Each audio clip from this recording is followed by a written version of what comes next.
संत मामा प्रयागदास सीता जी को अपनी बहन मानते थे। इस कारण सभी लोग उन्हें मामा कहते थे।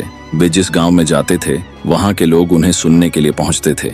एक दिन किसी गांव में उनके प्रवचन चल रहे थे। जो लोग व्यवस्था में लगे थे वे आपस में चर्चा कर रहे थे कि इनके लिए 7 तरह के फूलों की व्यवस्था करनी पड़ती है। गांव के लोग सोचने लगे कि ये 7 फूल कौन कौन से हैं, मालूम हो जाए तो हम इनकी व्यवस्था करें।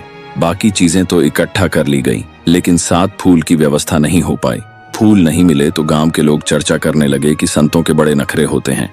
अब पता नहीं मामा प्रयागदास कौन से 7 फूल मांग लेंगे। चलो एक काम करते हैं, इनसे ही पूछ लेते हैं कि इन्हें कौन कौन से फूल चाहिए।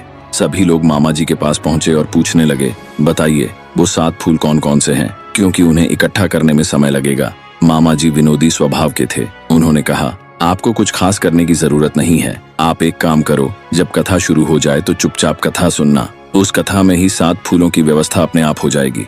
ये सुनकर लोगों को बड़ा आश्चर्य हुआ। कथा में मामा जी बोले, मैं जिन 7 फूलों की व्यवस्था अपनी कथा में करता हूँ आप लोग भी करें। 7 फूलों के नाम लिख लें।